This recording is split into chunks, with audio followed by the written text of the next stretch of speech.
The following video is rated TV-14 for the use of some strong language that may be unsuitable for younger viewers. Viewer discretion is advised.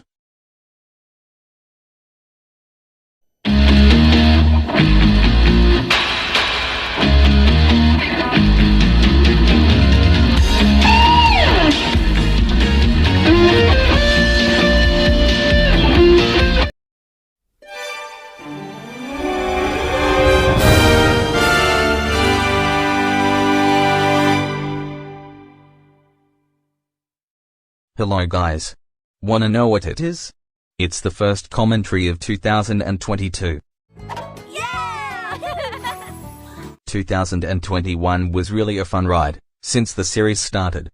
Better yet, Season 2 will come on July of this year. Today's episode will be Shadow Streak's video of his awesome rewiew of the Powerpuff Girls reboot. For me, his vids rock. Especially his reviews for a show that I used to like, but now I don't. Anyways, let's get started. The Powerpuff Girls is arguably Cartoon Network's most successful show of all time. Well, I used to like it. But not anymore. But opinion handled Shadow. I think maybe it's time we found out. What started as a simple concept in the mind of Craig McCracken quickly became a global phenomenon. It ran on television from 1998 until it ended in 2005 with 6 full seasons, a movie, and a Christmas special under its belt. In June of 2014, a reboot was announced and the girls were confirmed to return. Now it's finally here after 2 long years, and, well, I'm not sure how I would describe it. The original Powerpuff Girls is my favorite cartoon, period. So when I first heard this reboot announced, I was very skeptical about how it would be handled, considering Cartoon Network hasn't exactly managed a certain other reboot very well. That's true. Besides, I didn't care from these reboots as a kid.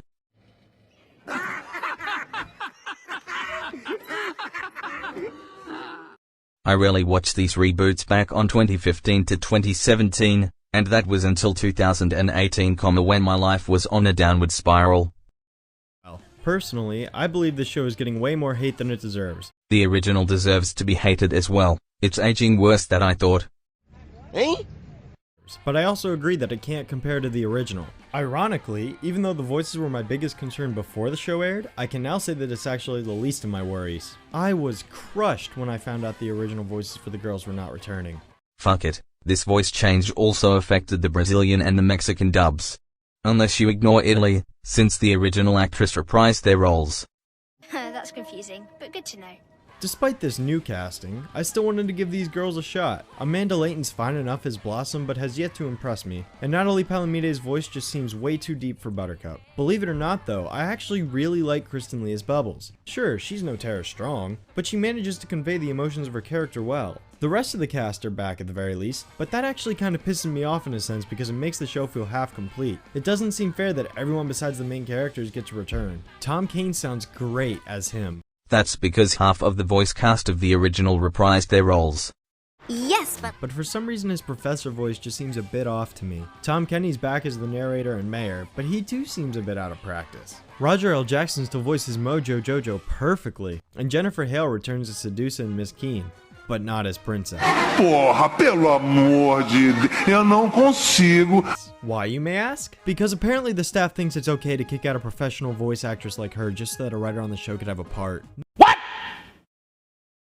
What the fuck? Whoa.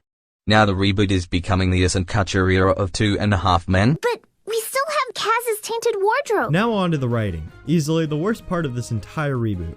You were right. In terms of episodes so far, we have The Ticketmaster, an episode that's been done before, a parody episode that makes you want to watch the original anyways, a reminder of why I hate parts of modern culture, Controversy, an episode that's been done before, a lazy write-off for one of the greatest female cartoon characters ever created, Flanderization cranked up to 11, Bubbles breaks her arm because the plot demands it, an episode that's been done before, why is any of this even happening, Retconning, an episode that's kinda been done before. Now these episodes are a little more in depth than what I've said here, don't get me wrong, but the general concept behind each is true. According to the producers, the last thing they want to do is Age him up, put him in roller skates, and send him to Mars. Well, I don't know if you guys have noticed, but they've already done 2 of those things. The action in this show is barely present at all. Apparently the producers think that it isn't terribly interesting in the sense that they're punching monsters and flying around. Have they forgotten the entire point of the show? Oh crap. We're going to fight crime. That's what we do. Duh. The action serves not only to entertain, but to set up the story and humor of the episode. Three Girls and a Monster is a great example of this, because the action keeps the viewer's attention, while the interactions between the different girls' personalities makes them laugh. Yes, even that this episode was bad. Removing one completely kills the purpose of the other. A lot of times, the action sequences don't move the story forward in a sense. Once again, I disagree. Bubbles couldn't have gone totally psycho had she not beat up all those monsters in Bubble Vicious. The action is vital to the storytelling in a show like this. The writers have made the girls a lot weaker. I mean a lot weaker. They always seem to go down after getting hit one time, and they barely do anything at all when it comes to actually fighting a villain. I get that the show might not be able to get away with as much as the original in terms of violence, but that doesn't mean to tone it down completely. The humor is very, very hit and miss. And look, that many of them come from Buttercup. Mostly on that scene that she poked fun of Bubbles in one episode and the rap scene in Once Upon a Town Swill. Why? Because women know right to celebrate in Republic of People. It's funny because I don't understand. Wait, this isn't funny at all. Exactly. I'm not part of it because I'm a girl. I'm hooked. Don't get me wrong, it occasionally has something that makes me laugh, but there's a portion of the humor that relies way too much on echoing voices, Rocktopus. Stop saying that. These scenes also annoyed me as well, even if it's a good or a bad episode. outdated memes, No, my goose stuff. and self-confirmation. Nice one. Nice. Why do the writers think that these are the key to humor? I get it's subjective and everyone is different, but does anyone actually find this funny? Of course not. And I agree with you, Shadow. That's one of the main reasons of why I hate the franchise nowadays. This show gets subtle humor right. Here's a positive for the show I'd like to point out. The core morals are actually very good. Some examples include money can't buy friendship, people mattering more than material items, and coping with the fact that you may not always have the same talents as others are excellent lessons to be teaching kids. Agreed. But there aren't too much, just like the original. An unfortunate issue with this show is that it tries to fit in too much into 11 minutes. Take Princess Buttercup for instance. This episode features Princess wanting to be a Powerpuff Girl, Buttercup deserting her sisters and joining a gang, and a monster attack. If it would have focused on one idea rather than three, then these episodes would have more time to fully flesh out the story it's trying to tell. That's what the original did. Whether that was the girl's fear of bugs, a rainy day, or even a guy trying to get a box of cereal, there's only one concept to focus on, and that's what made the episodes feel like it had a complete beginning, middle, and end. There's no real introduction to any episode because the narrator no longer establishes the plot with the city of Townsville. The writers say it was too limiting in the kind of stories that we wanted to tell. I disagree. The opening narration actually set up the episode a lot better than this reboot, which just throws you right in without any context. Lunchtime at the school cafeteria. Can I ask what grade the girls are supposed to be in? I assumed it was first grade since they were still in kindergarten not too long ago based on what the Wrinkle Gruff gals have showed us, but the other kids look like they're in middle school. The writers also went far enough to insert themselves into the show. I mean, what on earth justifies this? If they were caricatures, I wouldn't really care, but real photos just crosses a line with me. Well damn, it's like if the reboot was made by Noah Z. Jones. Well, at least the characters are the same, right? Wrong! They may appear to be similar at first, but if you look deeper, you'll realize their behavior doesn't line up with the classic three at times. The original girls had plenty of depth to them. The new girls, on the other hand, flip-flop back and forth between how they act. Blossom is a nerd and no extra complexity to her character. Don't worry, Blossom wants to be the Sheldon Cooper kids shows. Even that Sheldon is my favorite Big Bang Theory character. It's a great idea, Leonard, thank you. Buttercup is a total tomboy that can't make up her mind about whether or not she wants to overreact or be laid back about everything, and Bubbles alternates between being cute and demonic way too often. The three of them no longer act like younger girls. Instead, they're these preteens who love boy bands and cell phones. Didn't see that one coming. No. You know what? That's it. I'm done. I quit. I give up. I tried. I really tried. The narrator has been disregarded, and as such, it makes me wonder why they even keep him around. Professor Utonium still plays his fatherly role, so there's not much more I can say there. Mojo's alright, I guess, though I hate that they got rid of his Mo language because it completely disregards the humor behind his character. At the very least, him and Princess seem to be done right, but there's no telling how the other old villains will turn out. Ms. Bellum has been completely removed from the storyline because the writers believe she was too offensive, and that was a terrible decision on their part. I'll probably make an entire video focusing on this one issue. So let me be clear, design does not equal animation. I have an issue with the design. This much is true. I'm not a fan of the thinner outline design that Adventure Time and Clarence have because it doesn't suit the girls as much as they were originally drawn. The new designs of the girls also look a bit off to me too. I can't figure out what it is, but I think it has to do with their eyes somehow, though I'm not sure. And no, I'm not talking about the way they display the emotions through them, though I don't like that either. That's because the reboot wants to pander the culture that we are today. They're also way too pale, and I kinda wish they had the warmer skin tone of the original. Blossom is fine for the most part because she still has the bow that signifies she's the leader, Bubbles still has the curvy hairstyle because she's cute, and Buttercup is still kinda sharp because she's rougher and tougher than the other two. Most of the secondary characters look okay too. Sure, they've lost the angular designs that were meant to contrast the girls, but it's not a huge loss. Mojo looked fine at first, but now that I pay closer attention, he looks a little fatter than in the original. Characters like the mayor, him, and Miss Keene look exactly the same aside from the curves on her chest that were removed despite no one ever complaining about it. The background characters, on the other hand, are completely bland. They look like they were ripped right out of Clarence and pasted into the background, and it just doesn't mix well with the characters from the classic show. Otherwise, everyone else looks Jumpin' Jehoshaphat! What the heck is that?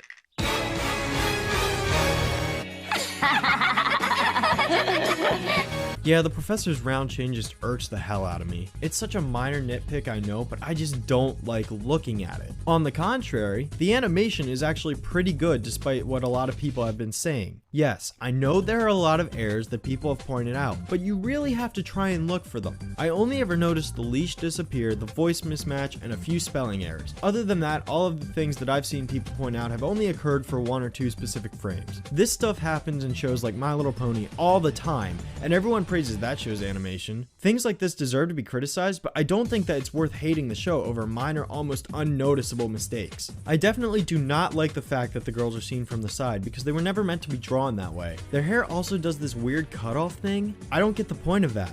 The opening sequence looks absolutely amazing, by the way. Even if the music isn't too creative, I'll give credit where credit is due. Ironic that the intro is the only good thing in the reboot. I also say that. Speaking of music, the new theme song is kinda half and half for me. I'll always prefer the original opening thanks to nostalgia, but this one's not bad. I wish they would have kept the sugar, spice, and everything nice part of the intro in the actual show, but it's only in the full version. The only problem I have with this one is the lyrics. They're too generic for my liking. I mean,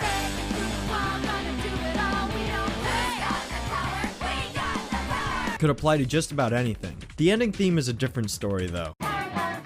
Oh god, you call that music? Thank God we have an extended version of it, but it's on the specials. This could never compare to the kick-ass ending theme we got from Biz. One thing that made me jump for joy, though, was hearing this after the credits. Man, do I miss that. Sadly, this logo wasn't used after season 2 and we have this.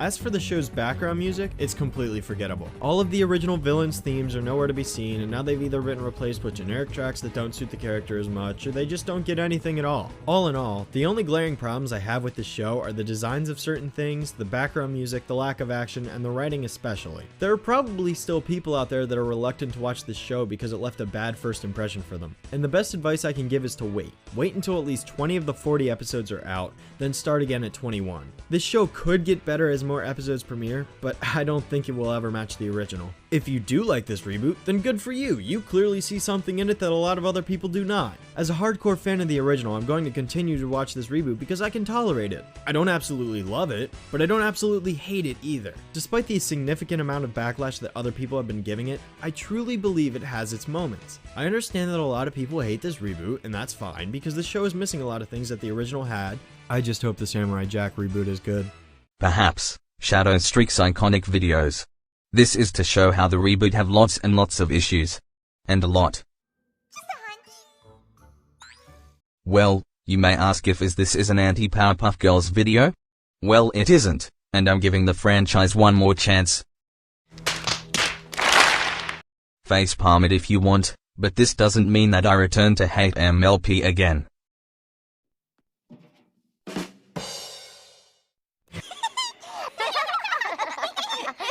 And to end the video, I'll give you a shout out to Shadow Streaks channel. The link is on both in the description and the pinned comment. Cê é o bichão mesmo, hein, doido? Well, I can't end an episode with a goodbye.